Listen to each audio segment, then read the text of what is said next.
Coming up on episode 318 of Wheel Bearings, we've got the new Honda Accord Hybrid, the Volvo S60 Recharge, Carvaloo detects crashes and other incidents, another ride in an Austin, Texas cruise robotaxi, Porsche's 911 GT3 R Rennsport, the new Honda Prologue, and Taco-tober. All that and more coming up next.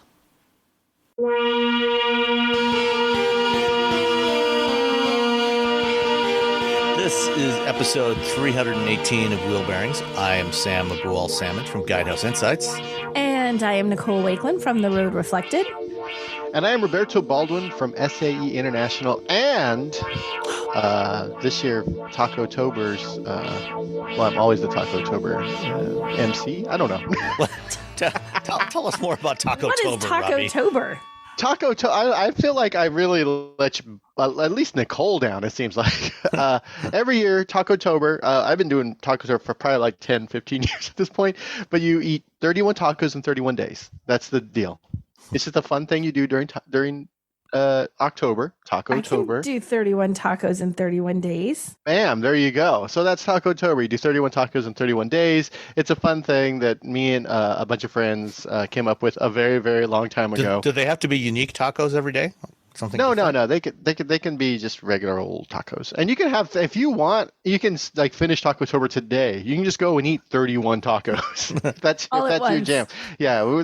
At one point, it was like there had to be a taco for every meal, and then we pulled that back because it got too crazy when you do taco for every meal. So one taco a day is a nice little thing. There's some rules that are out there. I guess you can look up Roberto Baldwin Taco-tober. And it raises money for Feeding America. So Feeding America. So during lockdown, I thought, let's do Taco-tober. And I thought, it would be fun if people, because I had nothing else going on, if folks, if they donated more than $50 or more, I would write a little song about them. And so I just stuck my phone, and I got my little, I have a drum machine, and I have a bass, and I have a bunch of like music gear in my home. And so I wrote little goofy songs every time someone would do would donate. And then the following year, when lockdown was sort of up, I recruited the other person in my band, Drastic Cats. And so now the new rule is if $50 or more, again, we will write a song about you.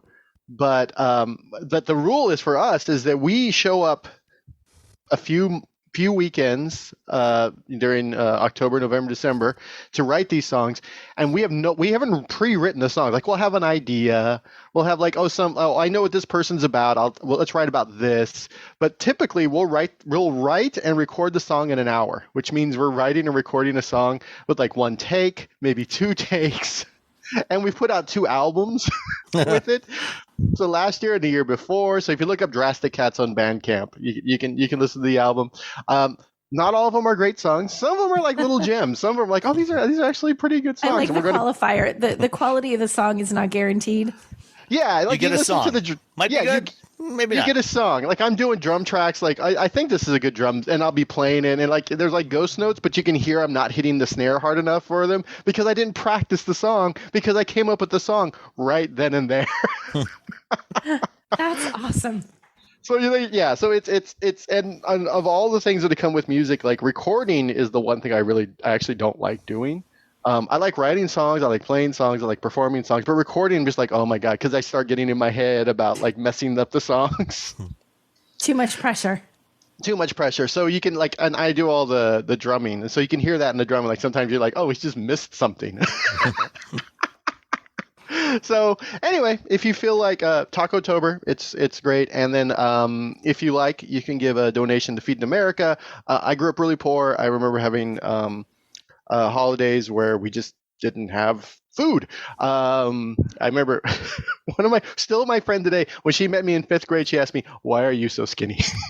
Oh God. First thing she asked me. So I do remember a local charity one year had brought us a care package of food, and it really made like the holidays so much nicer. So Feeding America, I like to give money to Feeding America as much as possible. So every year for Taco-tober for the last 3 years, that's where the money goes to Feeding America. So you make a donation and you can email me. There's instructions on the Feeding America rules, or not rules, but sort of page that I've created that will be in the show notes, and you can do that. And anyway, Tacotober, go eat tacos. That's awesome. I like Donate that if you idea. can. If you can't, that's fine. I understand. Yeah, there we go. That's all.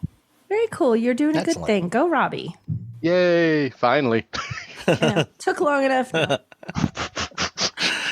Oh, all right. But this is a show about cars and stuff. It is, technically speaking. Technically, you can eat tacos in cars. That is true. You can eat tacos in cars, and they're Messy, actually a pretty though. good driving food. They are. They are. You don't have like lettuce and taco sauce. I think a and little- burrito's probably better. A burrito's Yeah. probably a better driving thing, because you can. It's, What you don't want is self-contained. like a taco or a burrito with like really greasy chorizo. I mean, Yeah, I love no. eating those, Dripping. but it's not a good choice for in the No. car. That's something you go That's in a the hole. car to your local taco truck, pick up a chorizo burrito, as I sometimes do for lunch because there's Yes. one nearby here, and bring it home, and then sit outside on the deck at the table and have a nice Put a sheet down. yeah exactly. Sheet down. Put on a bib. As a big fan of chorizo, I love chorizo. I love chorizo burritos. I love chorizo tacos. It is an oily mess. Do It's not yummy. eat those in the car. Yeah. All right. But What are we talking about? Cars. yeah, what did you drive, Nicole? I drove the Volvo S60 Recharge. I don't, you know what? It's always funny. I love this car. Actually, I had a really fun time driving it, but it makes me nuts when you have to you can't just say plug-in hybrid. You have to call it the Recharge. Like you give it a slightly different name than the other one. You can call it a plug-in hybrid. That's what it is. Call it what it is. Technically, they call it though the Volvo S60 Recharge because Recharge is what all their plugins are. Okay. Because they're fancy pants. And I did have the fancy pantsist version of this. I had the Ultimate, which I think is the fanciest one. Yeah. And it starts at just under $59,000. It's like $58,495. So it is, firmly in luxury car territory. And it looks like it when you open it up. I mean, it has like a Harman Kardon premium audio system that has the most gorgeous speaker grills. Like they're these really ornate speaker grills.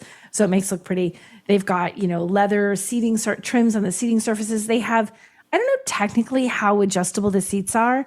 I feel like infinitely adjustable.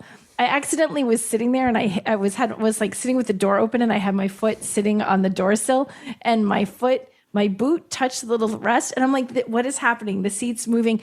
It took me forever to get it back in the right position. I'm like, which of these buttons did I hit and accidentally misadjust? 70 Thigh buttons. support, back support, lumbar support. What have I done? But yeah, it even has the thigh support thing that the entire front part of the seat cushion under your legs moves forward and then it moves back. Although, pro tip, if you move it back, it will squinch your little leg if you're not careful. Like it'll pinch your leg. It's like squinch. And so I'm not a fan of that, but I don't use them. I normally just make them short anyway.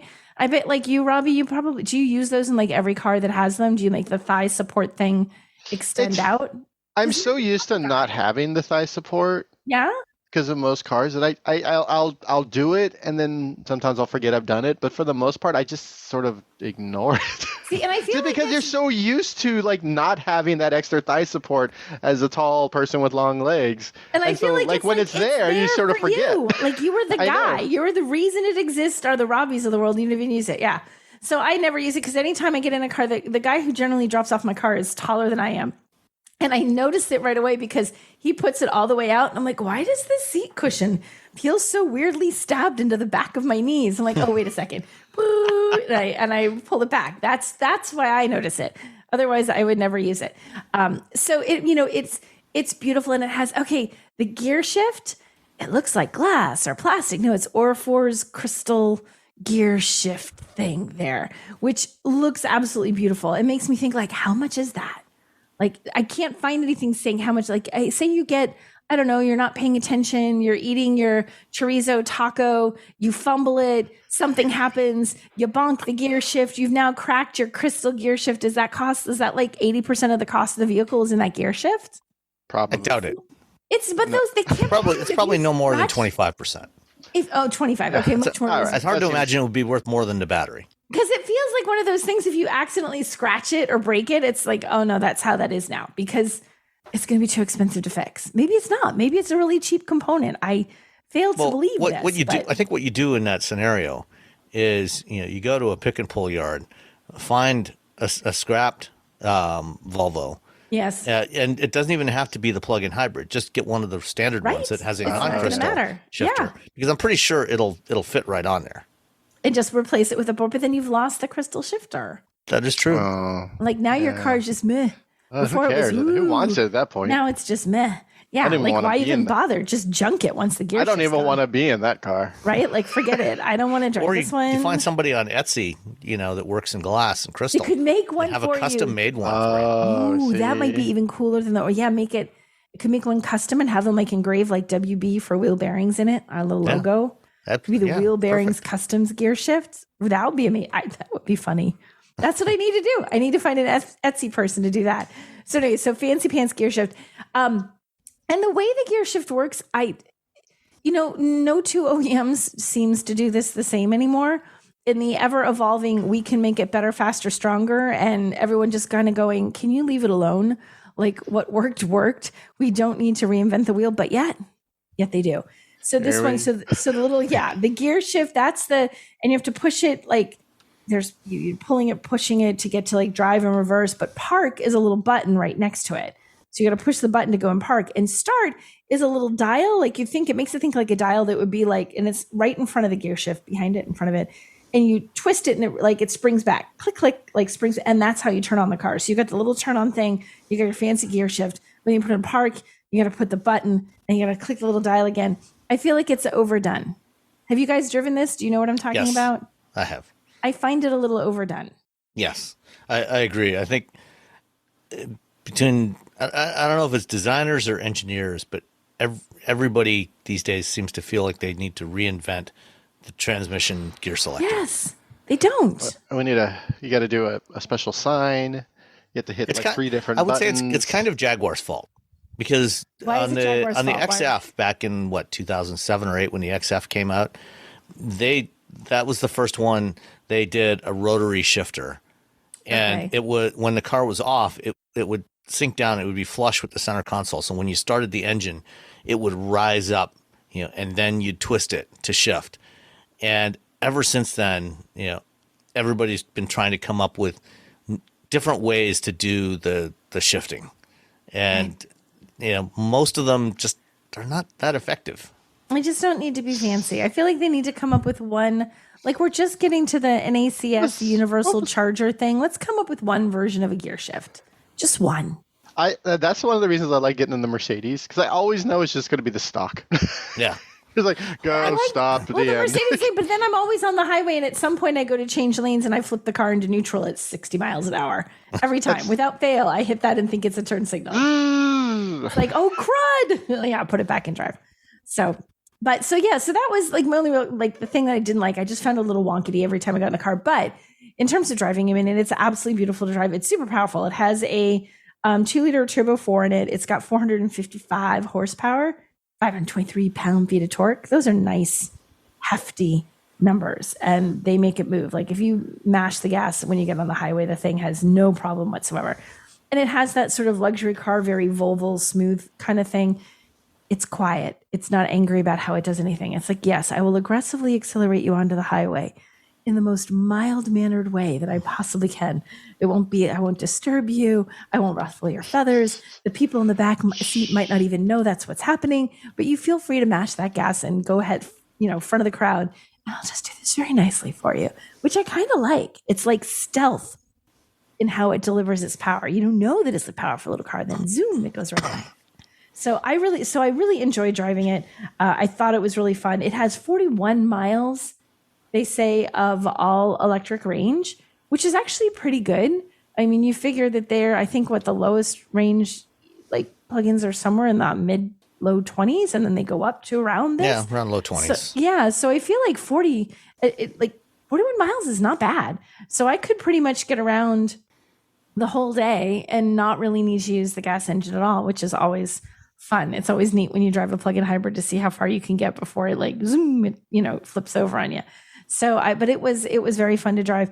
It it is such a nice car, and it has that, it has a very luxurious interior. Again, this is the top trim, that Ultimate, and it's not cheap because, like I said, it's only under 60 grand.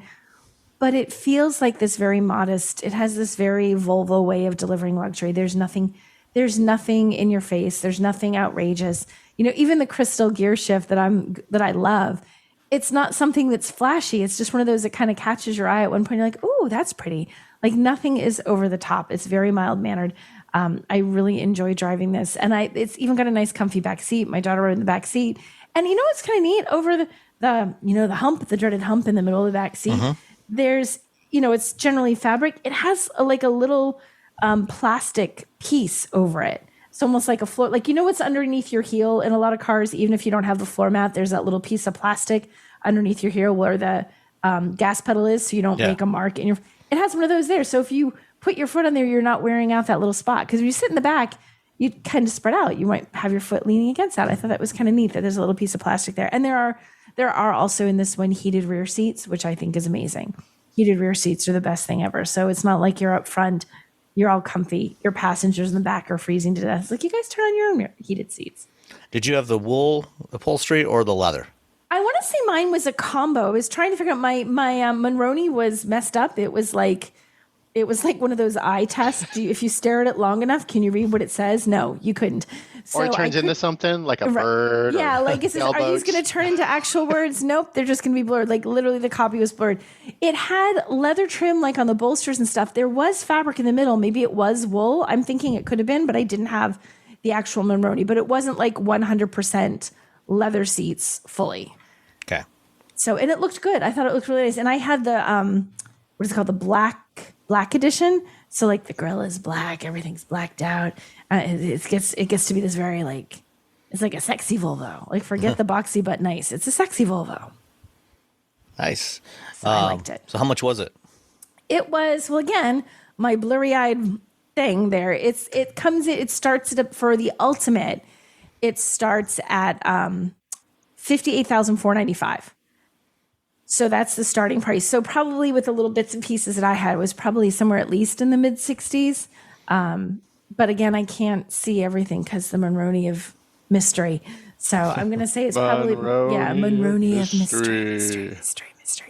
Yes. But the base, like, you can get into the Core. There's Core Plus and Ultimate. Core starts at 53, Plus is 55.9, and Ultimate is 58.5. So you can get behind the base version of this for 53,000, where you're still getting like the performance and stuff. You're just not getting quite as fancy of an interior, but it's a Volvo. Even in the base model of this, it's not like you're getting, It's not like driving a Yugo. Car. Yes, it's not like driving a Yugo. You can get the most stripped down version of this you get, and it's still a beautiful car inside. Excellent. Yes. And you didn't have anything new this week, right, Robbie? I drove a minivan on vacation, which I've driven before. The Chrysler Voyager, which is the low-end version of the Pacifica that they just give to rental agencies. So that's what I drove. It's fine. I drove 900 miles. It's fine. It's a good little minivan. And it's good for dogs, right? It's good for dogs, although you're not supposed to have dogs in it according to the Enterprise. So I didn't. So officially, in theory, if you had such a vehicle and you had dogs, if you had a minivan, the dogs would be comfortable in such a vehicle. Oh yeah, they would be comfortable. Let's say in theory you just had a big dog bed in the back for them to rest on while you're driving down the freeway. It would work out. Okay, that's good to hear. Because you always want to. If you got dogs, you want to have something that's comfortable for the dogs. Yeah, you want to. Yeah, that's essentially all we care about. Because we could have taken the Kona, but it's like 5 hours drive. Yeah, and they wouldn't have been comfortable. That's literally the reason. What about the dogs? Oh yeah, that's true. Smartphones have gotten way more expensive over the past decade, and all it takes is one impact on a hard floor to make you wish you had spent a few bucks to put a case on it. Going online without ExpressVPN is like not having a case for your phone, and it only costs a few dollars a month. Nicole, Robbie, and I travel a lot for our work, and we spend a lot of time in hotels, coffee shops, airplanes, and of course the Delta Sky Club. Connecting to the Wi-Fi in any public places with shared Wi-Fi puts your data at risk because bad actors could be intercepting what you send and using it to steal from you. It only takes some cheap hardware to intercept Wi-Fi data, and even a smart preteen can do it. Hackers can make up to $1,000 per victim selling personal information on the dark web. ExpressVPN stops the bad guys by creating a secure, encrypted tunnel between your device and the internet. ExpressVPN uses state-of-the-art encryption that would take a supercomputer up to 1 billion years to crack. I have ExpressVPN on all my devices, including a MacBook Pro, Windows laptops and desktops, and Android and iOS phones and laptops, or tablets. When I want to be secure, I just launch the app, click once to connect, and my data is secure. As I said, I travel a lot for my work, and I have to connect to countless public Wi-Fi networks in many countries. I have ExpressVPN on all my connected devices so that whoever else is on the same network can't see any of my data. That's important because I often have to check banks, credit card accounts, and transmit client data that might be sensitive, as well as filing articles on news that might be under embargo. ExpressVPN protects all of it, and I've been paying for my own account for years. Secure your online data today by visiting expressvpn.com/wheelbearings. That's expressvpn.com/wheelbearings, and you can get an extra 4 months for free. expressvpn.com/wheelbearings. Nerds! Today's episode is sponsored by NerdWallet's Smart Money Podcast. Life comes with big money questions. Are target date funds a smart or lazy way to invest? Should you pay off debt or invest extra cash? Can you deduct your dog as a home security system on your taxes? NerdWallet's Smart Money Podcast has the answers. Their finance journalists break down investing strategies, tax planning, and smart ways to build wealth and navigate big financial decisions. Work smarter, not harder on your finances this year. Follow NerdWallet's Smart Money Podcast wherever you listen. All right. Well, I had the 2024, I think it's the 24. Yeah, 2024 Honda Accord Touring Hybrid, which is the latest and greatest generation of the Accord, which is Honda's bigger sedan, big sedan. It's a big sedan. I think it's actually classified by EPA as full size. And it's a good sized car. It's very roomy. This latest edition, like the Civic that came out last year, is a little bit more tame in its design, a little bit more restrained in the design language compared to the previous generation. Not that the previous generation was particularly outlandish, but this one kind of tones it down a little bit. It's a little more refined. It's still, like the last generation, it's still a fastback sedan. So it's very sleek looking. The one I had, the Touring is the highest trim level in the Accord lineup. And the Hybrid is far and away the most fuel efficient variant of it. It's a 204 horsepower hybrid drivetrain that has more than adequate performance for most people's needs. It's not going to win any drag races, but it'll get you up to speed reasonably enough when you're merging onto the highway. It's very, very roomy inside. The interior, in a lot of ways, very similar to the latest Civic. So you've got this strip that spans across the dashboard with like sort of a honeycomb mesh design, and the vents are hidden behind there. So you get the upper portion of the dashboard and the lower portion, and then this divider strip in between that lets the airflow through, and you can control the airflow with your little joysticks in there. And it's really nice. The new Accord was the first Honda to get their new generation infotainment system, which is based on Android Automotive, and this is what's coming to all the other Hondas and Acuras going forward. So it's got Google Automotive Services in there. That means Google Maps for navigation, Google Assistant, Google Play Store, so you can download more apps directly to your device. And if you are a Google user, you can just, when you get in, you can log in with your Google account or your favorite Google account. In my case, since I have many, Brag. And it'll have all of your favorites, all the stuff you've saved in Google Maps, your access to your contacts and things like that. You can if there's apps that you've bought, like for example, I use Pocket Casts for listening to podcasts. I can go in there and download my Pocket Casts and log into Pocket Casts, and all the stuff I'm subscribed to on my phone or anywhere else, it all shows up in there, and it syncs that to the cloud. So when I get out of the car, it syncs wherever position I was at in whatever show I was listening to, and then when I pick it up on my phone, it'll be right there at that same location. So all that stuff is great. If you are an iPhone user and prefer to use CarPlay, you are welcome to do that as well. It supports wireless CarPlay and Android Auto for that matter. Although, again, if you're using Android Auto, you don't really need to. Just do it right in the car. That way you never have to worry about your phone losing connection to the system. But for iPhone users, you can have that and get that stuff up on the screen for you. So something you won't have in GM's EVs going forward, but you can still have it in a Honda Accord. So this is a very fuel efficient car. It's interesting that I had this right after having the Toyota Crown. The Crown is kind of similarly sized, but the Accord feels a little bit roomier on the inside than the Crown does. This one is also a hybrid. It's slightly less power than the standard hybrid powertrain in the Crown. 204 horsepower versus I think about 225, 224 in the Crown. But this one the Accord is lighter. It is front wheel drive only, no all wheel drive, unlike the in the Crown. But with the 20-inch wheels, I think they're 20-inch wheels on the Touring, and they're also on the Hybrid Sport.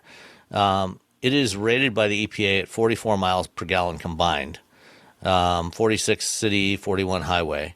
I did a fair bit of highway driving. I averaged about 42 miles per gallon with the Accord, which is about the same, roughly the same as what I got with the Crown.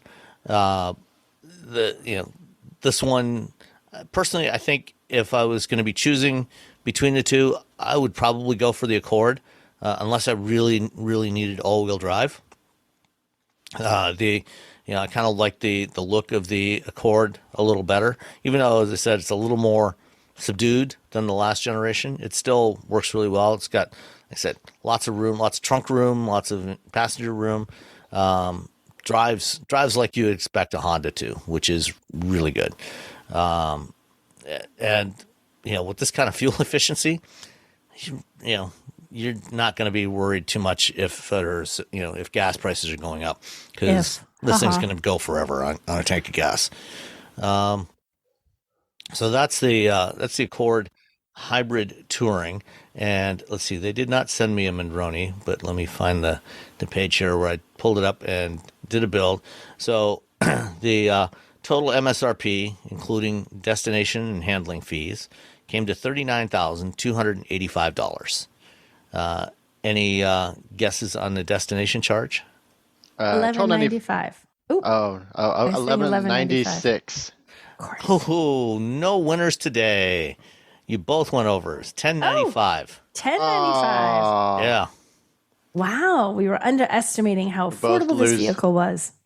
Crazy kids. Yeah, the Accord, the standard Accord, the base Accord LX starts at $28,000 this year.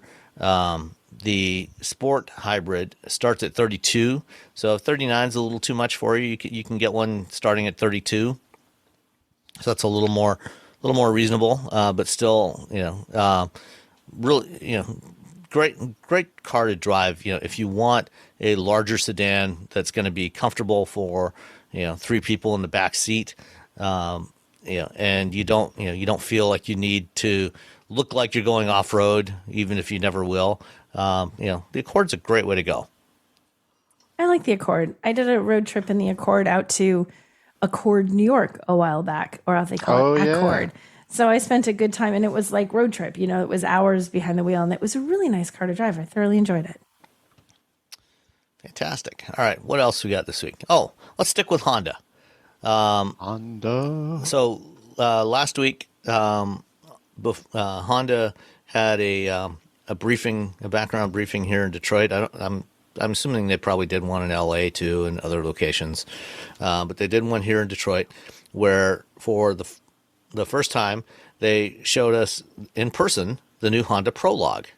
So this is Honda's first high volume EV, and it's one of, along with the Acura ZDX that we've talked about previously, it's one of the two EV crossovers that GM is building for Honda on their Ultium platform. Like the ZDX, this one's coming out in early 2024, or at least that's the plan. We'll see. Since it's being built in a GM plant, we don't know if those factories will actually be operating. Let's just say there's a reason this is the first and last GM built Honda EV. It's probably one of multiple reasons why that's the case. Yeah, let's just say there's some reasons. Yeah. But it's interesting that this one, where the Acura ZDX is very much, basically an Acura body on top of a Cadillac Lyriq. It for all intents and purposes, all the exact same specifications as the Lyriq. Same wheelbase, same combinations of rear-wheel drive or all-wheel drive, same power, same range and everything. The Prologue, which, I think I was kind of expecting would, perhaps be more along the lines of maybe the Blazer or even Equinox in terms of its size and performance and everything, is actually kind of a hybrid in, combination of some of the features of these different vehicles. Because it's got the same 121-inch wheelbase as the ZDX and Lyriq, and presumably the Blazer, even though Chevrolet has still not actually published full specs for the Blazer. So we don't actually know what the wheelbase of the Blazer is, but 121-inch wheelbase. Overall length at about a little over 192 inches, falls about midway between a CRV and a Passport. And similar, it's about 6 inches shorter overall than the ZDX, so little less overhang. But it's front wheel drive only. It's not rear wheel drive or all wheel drive. It's only in front wheel drive, and the battery is an 85 kilowatt hour battery, which, doing a little math, works out that the ZDX and the Lyriq have a 12 module Ultium battery pack, and they're 102 kilowatt hours. So the 85 kilowatt hours works out to that this is probably almost certainly got 10 modules. So the same battery pack, but only 10 modules instead of 12. So it's going to be a little cheaper, a little bit lighter. And Honda is saying that it will get at least 300 miles of range in the base version, which has smaller 18-inch wheels or 19-inch wheels. And then they're not saying what the range is going to be for the ultimate, or I forget what the trim levels are. Touring.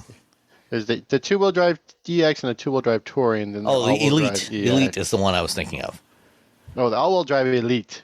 Oh, okay. Yeah, that's right. They do have the all-wheel drive. Yeah. Ooh. Okay. Just in the one trim. Yeah, they have all-wheel drive is available in the Touring, and it's standard in the Elite, and then front-wheel drive is standard on the EX and the Touring or Sport. Yeah, Touring. Yeah. No Sport. Right. No Sport. According to this Honda website. So who knows what's going to happen between now and 3 months from now. Right. Yeah. They'll tell you one thing, then when it actually comes to fruition, it's like, wait a minute. Yeah. So, the styling is pretty tame.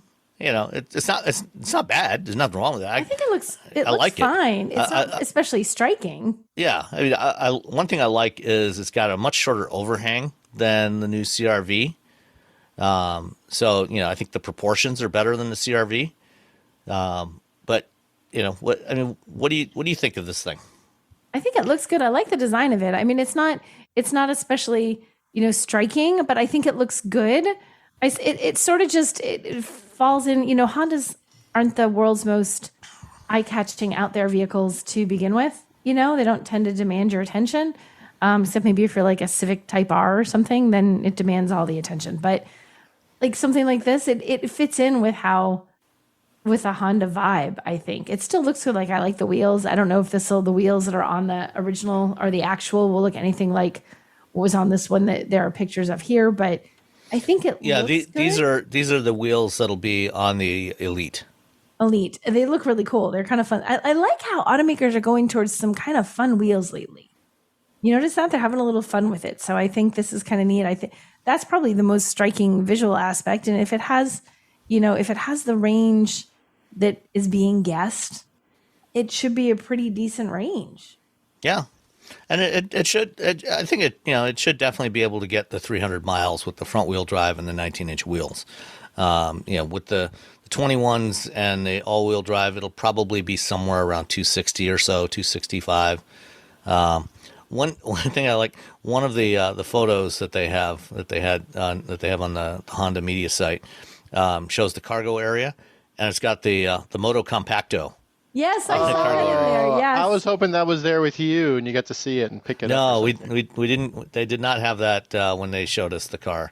No Moto Compactos there, just the Prologue. Oh, they should at least let you pick it up and be like, oh, just so you could see it, so you could play with it for a hot minute. Yeah, there it is. Jump on it right away. Whee! So the Prologue is coming out. This will be the first of Honda's volume EVs, but not the last, they say. It's coming out early in 2024. They're targeting about 45,000 units in 2024, and by 25, ramping up to about 70,000 units a year. Oh. So pretty significant volumes. And then the price, they're not giving detailed pricing yet. They're saying upper 40s for the starting price. So probably somewhere around $48,000-$49,000 starting price. But since this is being built by GM in North America with North American made batteries, it will be eligible for the $7,500 tax credit. So yeah, you should be able to get one 40-ish. Probably then, 42, 43 probably. Yeah. And then whatever random additional incentive you might have in your area. Yep. That's actually pretty cool. I think people will like it. Yeah. I think it'll do well. I'm curious to see when it'll happen, just because, like you said, the GM plant and yada yada, that could throw a little bit of a mess. Wrench into the works. Oh, and one of the other things, where they've sort of mixed and matched components from from the various GM EVs, even though this is on the same overall platform as the ZDX, same wheelbase. It actually only supports 150 kilowatt charging as opposed to 190 on the ZDX, and that 150 kilowatt charger is the one they use in the Equinox.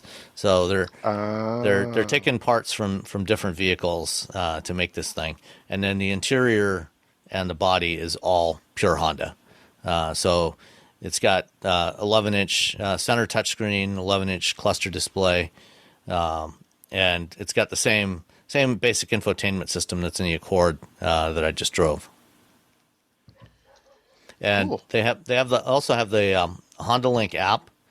So they're, for some reason, that's not entirely clear, they're not supporting plug and charge at launch right now, but they have the Honda Link app, which you can link that to your accounts for EVgo and Electrify America.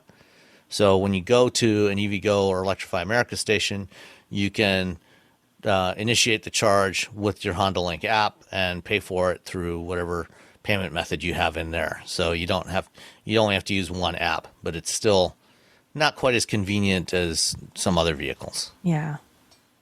Getting better. Yeah. Getting better. Well, I mean, last October when I went and talked to the CEO and the head of Honda's global electrification, they had done essentially an about face from earlier, sort of like what Honda was wanting to do with EVs. And they were just like, no, we're going all in on EVs. And they showed us all these, some of them we couldn't talk about, and some of them, a lot of them we could. And they showed, their solid state, how they're working on that. So they're going for it. Yeah. And they've got their new electric platform that's coming out in 2026. And, they've also got the stuff they're doing with Sony for Afeela. So they're going to have a bunch of different EVs over the next several years. I like that their thing is just called e-architecture. Yeah. It's just that's what it is. No fancy like E. Which is very much their their thing. No nonsense. They're all-wheel drive. They're like all-wheel drive. That. Don't come up with fancy nicknames. Super handling all-wheel drive. What's it? Super handling. How's it handled? Super. Super duper. And there's no trail sport version of this one, so this is not going to be an off-roader. Yeah. Could be. You never know. It'll be a midnight version. Yeah. Midnight version, late release, halfway through. Did you know you can support Wheel Bearings directly? Head to patreon.com/wheelbearingsmedia and you can become a patron today. Your contributions will help fund the platforms and tools we use to bring the podcast to you. And exclusives and improvements are already on the way thanks to your generosity. So if you want to be part of an automotive podcast like no other, head to patreon.com/wheelbearingsmedia. We've updated the Wheel Bearings merch store, and now there's a whole bunch of new choices, new colors, new styles, T-shirts, sweatshirts, hoodies, hats, mugs, travel mugs, stickers, aprons, tote bags, you name it. You can get your Wheel Bearings merch at shop.wheelbearings.media. Go check it out. That's shop.wheelbearings.media. All right. Next up, this week, I was in Austin for a couple of days at the Move America conference, which is a big mobility conference. Ran into an interesting company there called Carvaloo. Have you guys ever heard of Carvaloo? Carvaloo. No, I have not, actually. I've heard of Caribou, but not Carvaloo. You've both rented cars before, right? Correct. Yeah. That's what I did this weekend. Or there you go.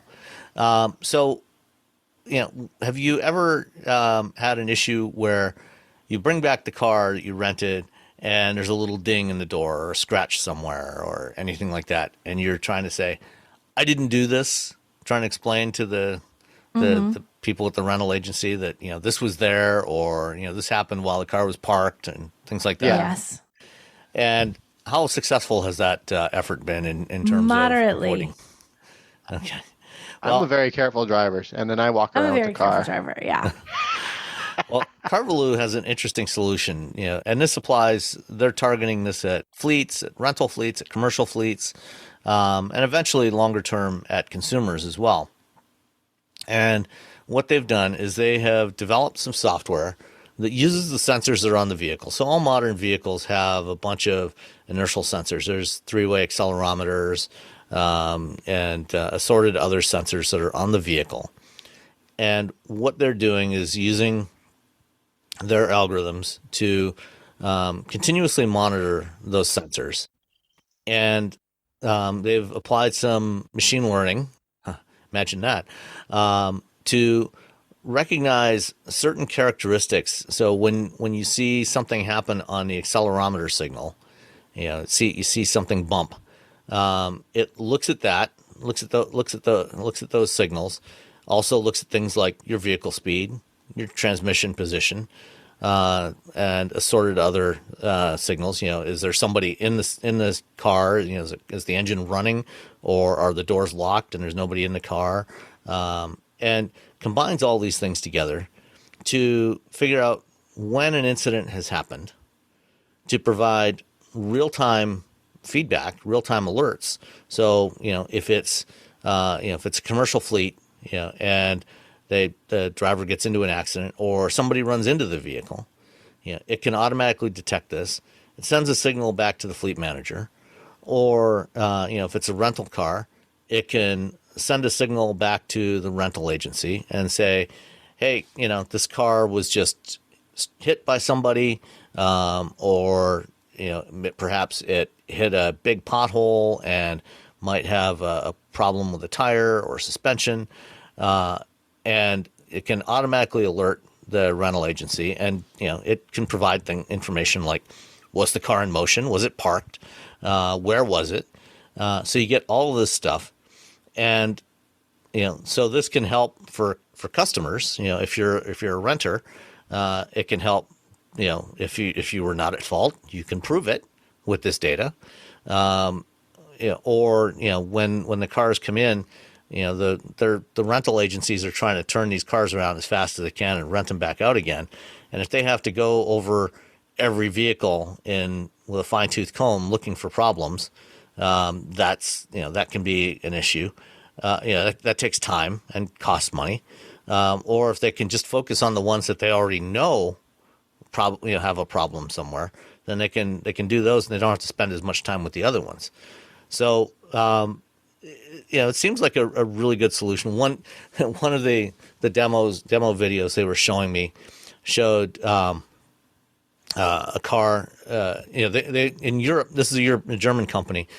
One of their big customers is a Spanish car sharing firm. Kind of like a Zip car type of thing.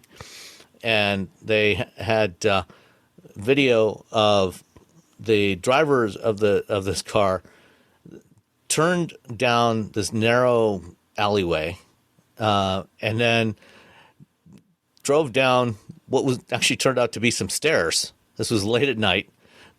Drove down some steps, and there was no external damage visible, but they detected what had happened and sent the information to the fleet operator. And when the car came into the shop, they put it up on the hoist and looked, and the bottom of the car was all scraped up. The covers cover underneath the engine bay was all torn up, and there was assorted other damage. And who hasn't driven a rental car downstairs? Come on, right? I mean, that's the first thing I do as I'm leaving the rental agency. I find some stairs and I write it down. I'm like, okay, this car is going to be good. I'm sure as you're first going into the rental agency, you're scoping around for some stairs to drive down. To find the nearest. Yeah, I'm already looking for stairs. I'm asking skateboarders. Exactly. I'm like, hey, where do you guys do grinds? How long are the stairs? Are they wide enough for this vehicle? Barely. Yeah. If I do sideways, if I ride like a rail, like the skateboard, we don't need the full width of the car. Yeah.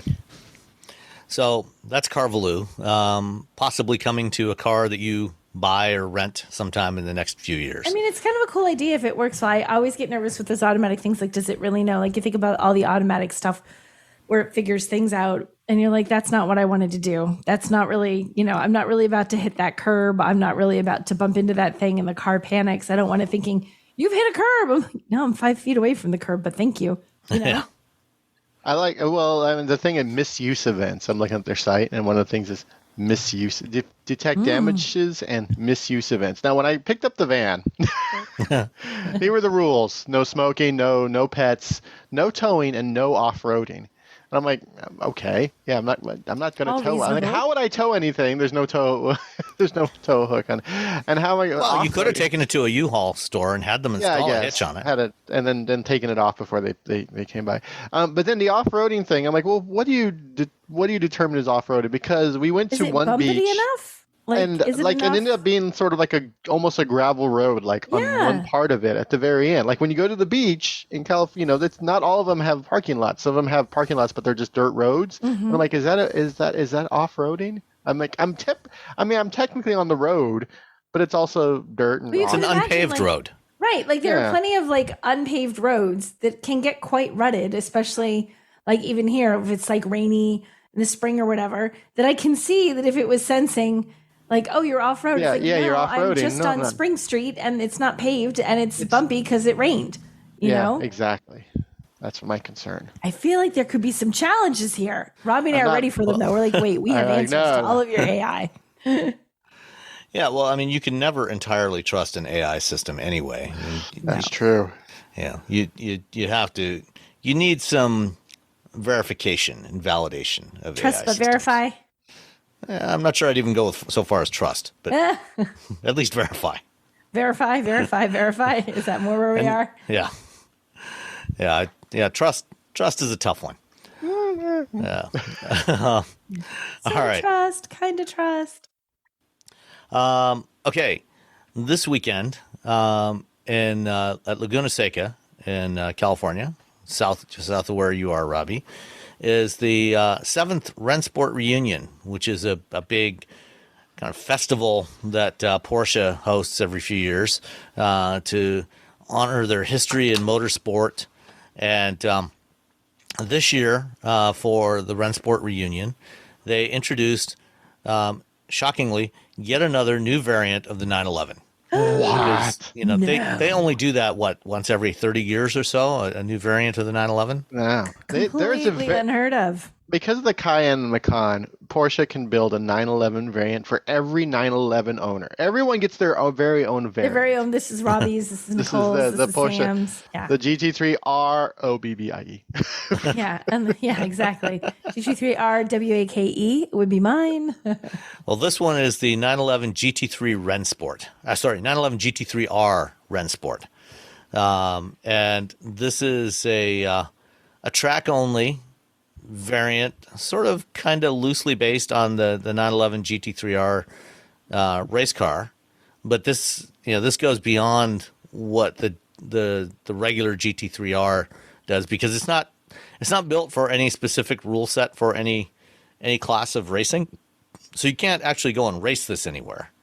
It's just, if you have a absurd amount of money and you want to rent a track for a day and you want to just go out and play, you can have something that is technically faster than, in most respects, than their current generation 911 race cars, and possibly even rarer, because they're only building 77 of these. Why 77? What am I missing about the significance of 77? I'm not sure. They don't really say. I feel like sometimes when they pick these weird numbers, they're like, because in 1977, Bob Smith completed the XYZ and, blah, blah, blah, blah. So in honor of him, and you're like, go Bob. Like, there's all these obscure reasons why they picked They just looked around the factory and they're like, how many of these do we have? 77. All right, Okay. we're putting it in that special It needs car. to be better than that, Robbie. That's not an acceptable reason. This year is the 75th anniversary of Porsche. Then there should be 75. Who dropped the you ball might at think so. Porsche? Its design is reminiscent of that of the legendary Brumo's Porsche 935 77. There you go. Yeah, I knew it was they're something. 1977 935. There had to be something that was making that relevant. Okay. There we go. He took the overall overall victory. There's another 7 victory at the Porsche at the 24 Hours of Daytona in 1978. All right. Well, they showed it in 77, and then he got 7th in 78. But if he had gotten 7th in 77, well, then you'd have to make 777 of them. That's a tall order. Yeah, it might be tough to sell, 777 of of these those. at $1 million plus a pop. Yeah, I guess you got a point. Yeah. $1 million a pop. Sure, 777 million. I was checking my account during that pause. I'm like, hold on. Did you have enough? Yeah, Can you get it? No. Yeah. Need a couple more patrons before we get there. Just like one more, maybe. Come on, everybody. If we all pitch in. We could all get this car. We can could buy make it Robbie a happen. 911 GT3 R Rennsport. Right? Yep. And change it to the 911 GTR Robbi. All right. Let's see. I had, while I was in Austin this week, I decided to take some more rides in cruise robotaxis, which Nicole and I did in June. Yes. How'd this go? Well, I'll start with the good news. It managed to pick me up at the location where I was each time. I did not have to. I did not have to walk more than like 20 feet to get into the car. Okay, yeah. So there is that. And it actually, one of the rides, it actually picked me up not far from where we were last time on 2nd Street when we tried to get a ride and then had to walk 6 blocks to get to it. So I did not have to do that this time. Okay. The first ride that I summoned on Monday night at just moments after 8 o'clock, right when the service goes live, because it runs from 8 p.m. until 5:30 a.m. I requested a ride, just after 8 o'clock. It took 27 minutes for the car to get there. Yikes. But at one point, I was standing in front of the hotel, and I'm looking on the map. I'm watching on the map where the car is going. Oh, no. And it's coming down the street where I'm standing. Uh-huh. It was literally 1 block away from me. I could see it. I took a picture of it and posted it on Blue Sky. Here it comes. It was 1 block away from me. And I knew from watching the route on the map that it was not going to come directly to me. That it in fact, when it got 1 block away from me, it did a right-hand turn, went over a block, then went down about 5 blocks, looped back around. So it took like another 6 or 7 minutes before it got to me from the time that I actually saw it. So was it on the same side as the hotel? Was it trying to get onto your side of the street? No. Oh, so it was already No. The hotel's on the right-hand side. Okay, if that's the all I car got. who just kept going, it would have taken a right into the hotel parking lot. Yes. It would have gone straight up to the loop in front of the front door of the hotel. Womp womp. Womp womp. Robots, man. What? Robots. Every time people are like, well, they're so much better than people. I'm like, Are they really? And I've been it's like, seeing videos where they've had like giant traffic jams of those in Austin. Well, at one Austin point again, on one of the rides, in fact, it was on my return ride from the University of Texas campus back to the hotel. We were going along one street, and there was a cruise robotaxi stalled in the middle lane of the road. Oh It no! was Were sitting there people with its being four-way held flashers hostage on. Inside? Or did No, people there get was out? no one inside. Well, that's good at least. But it was just sitting there, stopped in the middle of the road. I have no idea what the problem was, but there it was. When I had it take me up to the U of T campus, and it took a relatively roundabout route, not quite as roundabout as the route that we took in June. Oh my God! Lovely little neighborhoods. But it was for quite no a roundabout. reason. It was quite a roundabout route. The route coming back was more peculiar. As I was before I got in the car, I pulled up Google Maps and said, okay, from my location here, what's the best route, driving route to get to the Austin Hilton, and it said 7 minutes, and it was a very direct route, basically going down Trinity Street, almost a straight shot down, 7 minutes. It took 26 minutes Oof. in the cruise. Because at one point we were going down that same street. It's a major one-way southbound road, like 4 lanes, I think. And this was at about 9 p.m., so relatively little traffic.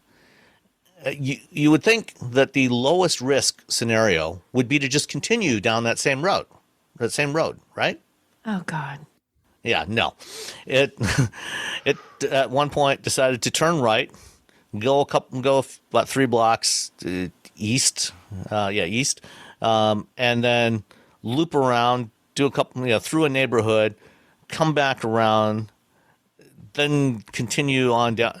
It's like it was just doing completely nonsensical things as far as routing so it's goes. just looking for a route with the least amount of other vehicles that it has to interact Is that with. what it's like? What is it? What can Well, you except that there were more vehicles that it had to interact with. It had to go probably about twice the distance, twice the miles traveled. It certainly did at least 3 times as many turns. Because every time you make a turn, that's a relatively risky maneuver. At some point, it had to take a left turn because it took a right. So now to be parallel, it had to take a left turn, which is the riskiest moves essentially you can do in driving is left turn. I mean, maybe they were just trying to show off what the car can do. I don't know. Or give you your $5 worth for the ride. It's like, so we're gonna keep you in here for as long as we can. So you feel like you're getting value for your money. I don't know. And then the other thing. I mean, I remember when I was learning how to drive many decades ago. One of the things that we were always remind us how old back we in the are. olden times. One of the things we were always taught was when you make a turn, you want to turn into the nearest lane. So if you're making a right turn, you want to turn into the rightmost lane on the road you're going in. Same thing. You want to turn into the nearest lane, and then if you need to make another turn in the opposite direction after that, then change lanes over. Yes. Each time this car, actually 3 different cars, each time they made a turn, if there was a following turn going in the opposite direction, it would go all the way across directly into if it was turning right, it would go all the way across into the leftmost lane. Oh no. So we cut across lanes during the turn. Yes, Which you're not cut across supposed to multiple do. You're lanes supposed during to the go turn. into your lane and then change lane. And even one time when it was turning onto a side street that was a 2-way road, that was a relatively narrower road, it was regularly making surprisingly wide turns, which really was kind of the only, aside from the routing, was kind of the only safety issue I saw. Just that the turns seemed to be much wider than they really needed to be. So it's not that I ever felt particularly unsafe in the car, but just really inconvenienced. This is not, aside from a novelty factor, it's really not a very useful service at this point. Do you think it's just a matter of it getting more refined, or do you think it's really just not? Is it like just not ready? Do you know what I mean? Or do you think it's like, oh my gosh, they're not even close? Like it's just refinement, or? Well, there's certainly things, that I saw in my time in the car, but there are certainly things, that we've seen, from the reports, especially out of San Francisco, where there's a lot more of these. At any given time in Austin, during the service period, there's about 7 or 8 cars on the road in service, which is part of why it takes a while to get one.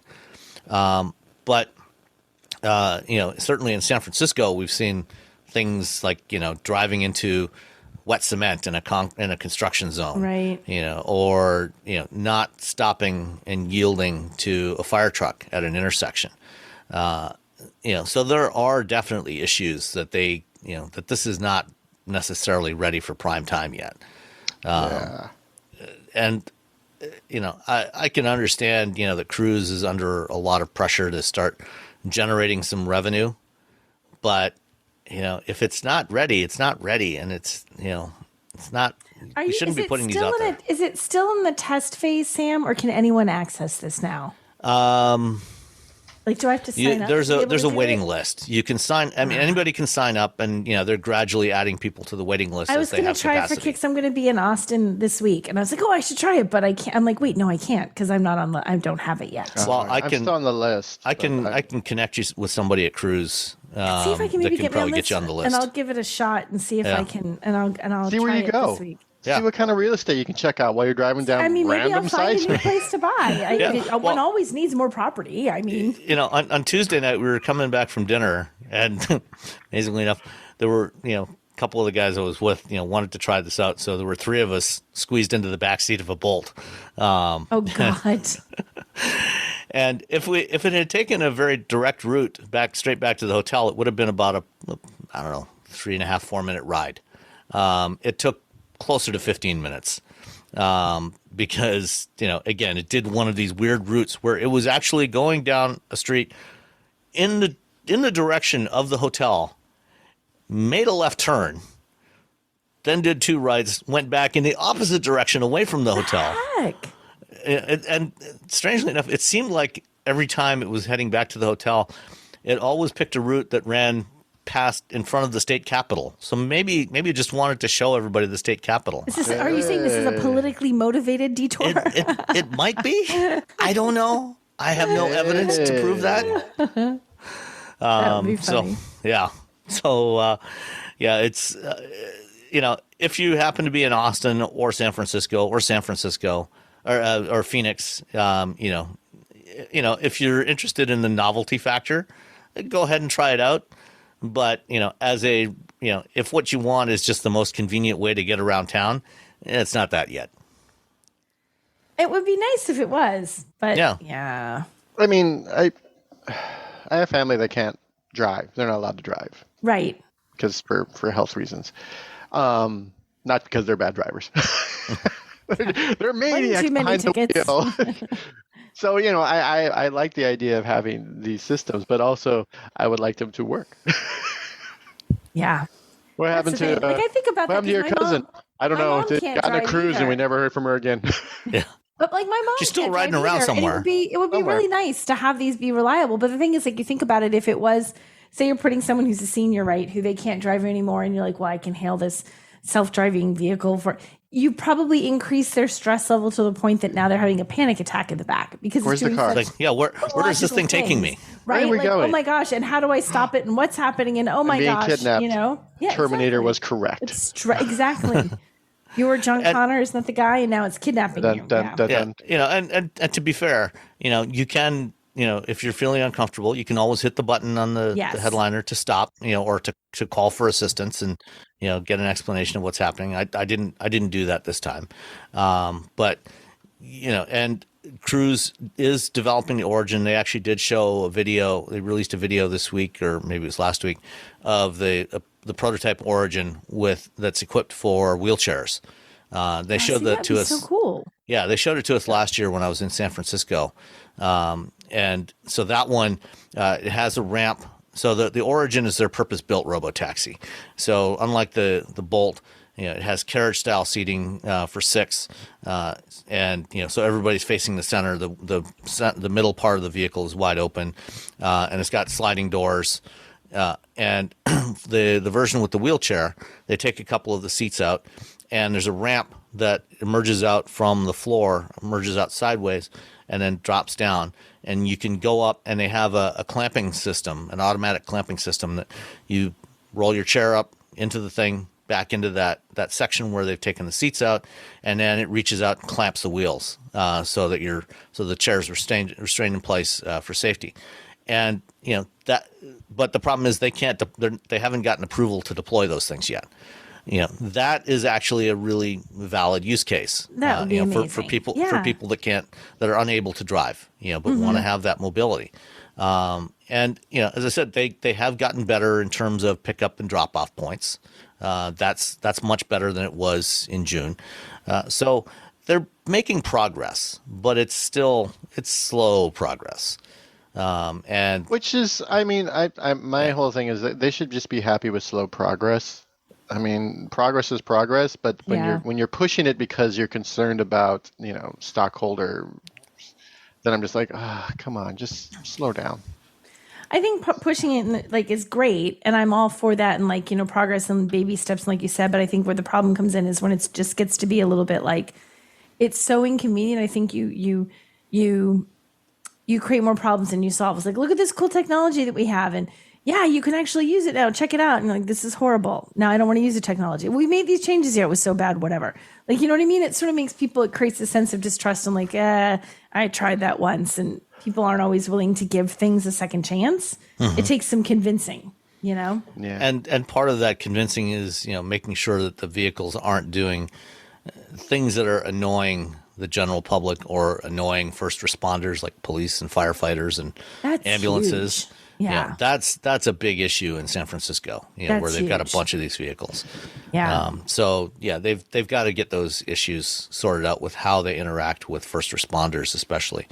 And also just trying not to get, 10, 12, 15 vehicles stuck on the same block.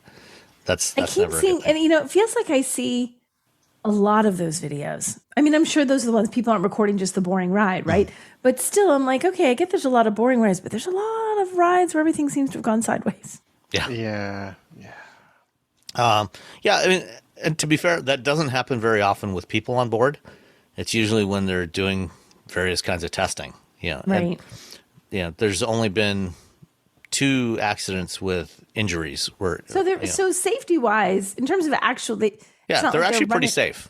Yeah. So like I say, I wouldn't feel. I've never felt unsafe riding in one of these things, but I have felt inconvenienced.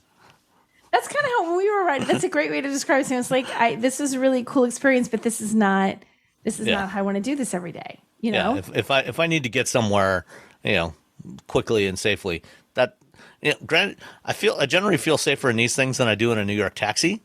So, True. There is that. True. Yes. The bar is low, though. It is a very low bar. I was like, in fact, I think that bar might actually be buried under the ground. But right, exactly. If that's your bar, then forget it. All right.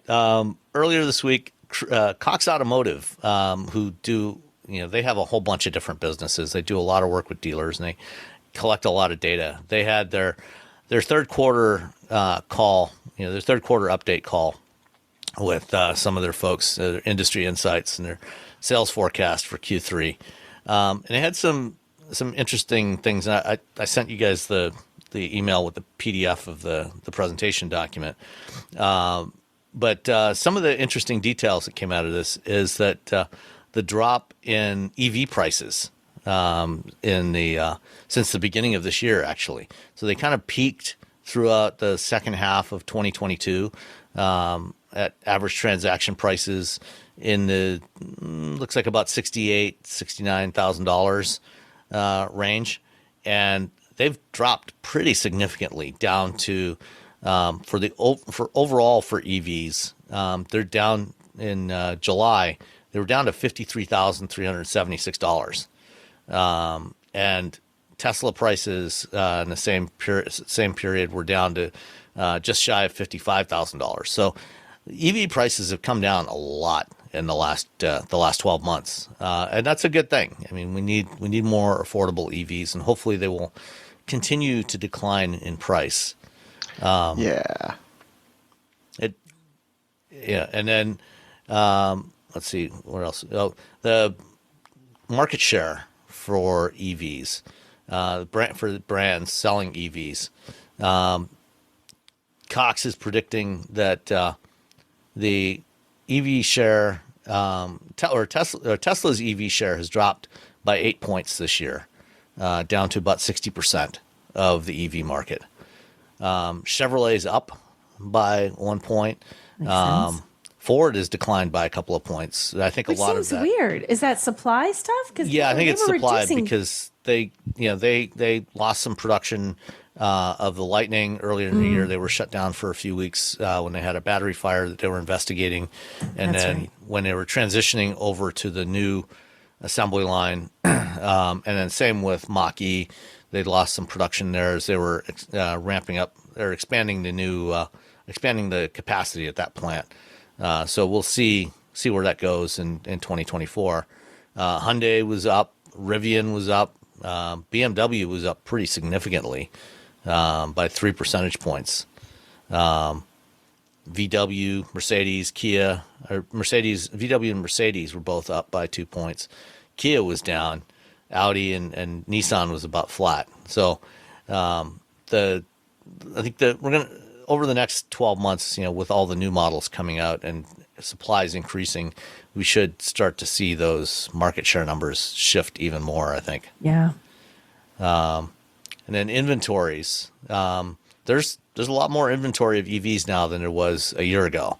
A year ago it was down in September 2022. It was about looks like about 30 days supply of EVs. Yeah. It's now at 97 days. That's huge. What a difference. Yeah. Holy cow. So if and you're, it's a very steep, whoop, as you look at the graph. yeah, if you're looking for an EV, now's probably not a bad time to go shopping for one. You can probably get some decent. You probably have some negotiating power now that you didn't have a year ago. Yeah. Wow. Oh, yeah, that's totally. a huge amount of I more was at inventory a- of EVs than they do of gas vehicles. Is that Yep. it? Yeah. Yeah. Wow. Gas vehicle inventories are about 57 days, which is that's been the traditional industry average, is what they So keep, is about EVs 2 are months just supply. way high. Yeah. Overall inventories have been continuing to climb, so the supply chain problems are getting alleviated. Although if you're looking for a Ford, GM, or Stellantis vehicle, some of the more popular ones might be in short supply for the next little while. So that's Cox for Q3. The prices are continuing to stabilize. You're not getting the kinds of huge markups that there was a year ago. So now's a much better time to buy a car than it was a year ago. Speaking of buying a car, that's all the topics we had. But and we didn't get any emails this week, but there was an interesting conversation in the Discord over the last couple of days that I wanted to bring up. This was initiated by Todd. He says he's in Northern California and been casually browsing used EVs in the $6,000 to $15,000 range for a possible fun extra car. In that price range, I've seen the VW e-Golf, BMW i3, and Fiat 500e. I'm wondering if the Wheel Bearings team or anyone else here has an opinion about which one would be the most fun to drive for local errands. Also, I'm wondering if there are any other fun, cheap, used EVs that I might be overlooking. I understand that some of these might be getting up there in age, which means in some cases they might be near the end of their battery warranty, but I'm not really concerned about that, especially at the lower end of the price range. At this point, I'm only casually looking, but if and when I get serious about this, I'd go test drive them to make sure I'd fit. I'm 6'6". Yeah, you definitely want to test drive them. Absolutely. And in the meantime, it'd be great to get people's opinions of cheap used EVs. And Robbie, I know you've got to leave in a few minutes, but why don't you go first? What are your thoughts on this one? I love the e-Golf. Yeah. E-Golf is dope. E-Golf is cool. E-Golf Fun to is drive. Dope. It's a good little car. I think the Fiat 500e is the best Fiat. Absolutely. I had a Fiat 500. We had one on lease, and then someone dropped off a Fiat 500e, and I was like, man, this is so much better car. The only issue why we didn't get the 500e when we were doing is that my wife's work was not her work, her school was it was exactly the amount of range that the Fiat 500e got. Oh, jeez.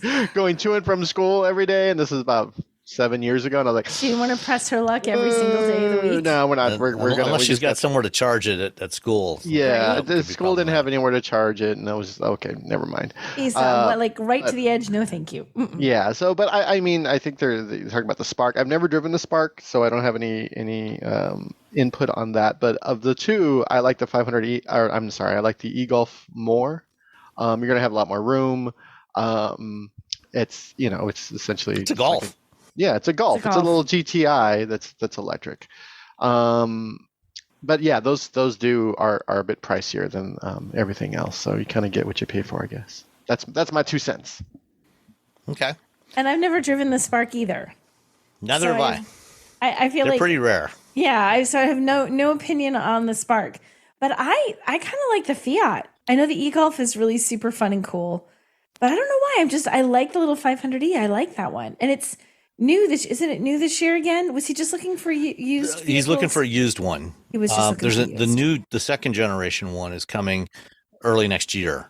So theoretically, the second gen is about to come. Maybe the people that have the old one, maybe not so hot a deal anymore because you got the new one. So people don't want the old one. Maybe you'll get a better price. Yeah, maybe. I agree on the e-Golf. The Spark, they didn't build. I think they only built, I don't know, maybe 4,000 or 5,000 of those. And there were actually 2 different versions of it because the first model year, it had a battery from A123 Systems, and then they switched over to an LG Chem battery. So they were using basically the same battery modules that went into the Volt. And when they did that, it lost some torque. Because the original one with the A123 battery had 400 foot-pounds of torque in a Spark, which was that thing must have flown. Oh yeah. My gosh! It didn't have a lot of range, but it had a lot of torque. But the range it did have, it got there quickly. Yes, yeah, you could use up that range very rapidly. And then, the e-Golf was always one of my favorites. And then somebody else in here mentioned the Kona EV. Those are still, a little bit higher in price. And according to Jeff D, those are going for about $25,000. But if you, maybe once the new Kona EVs are hitting the market in the next couple of months, you might see the prices on the first generation ones dropping. And so, if you can get one of those, 259 miles of range, those would be amazing. If you can get one of those for like $20,000, that would be awesome. That wasn't on his list. You're adding cars that weren't on his list. Did he want cars that weren't on his list? One of the respondents in the Discord mentioned that one. Okay, that's fair to add into the list then. Yeah. I know I would agree. I think that would be a great idea. And to be fair, he did ask us originally. He said, for the wheel bearings crew.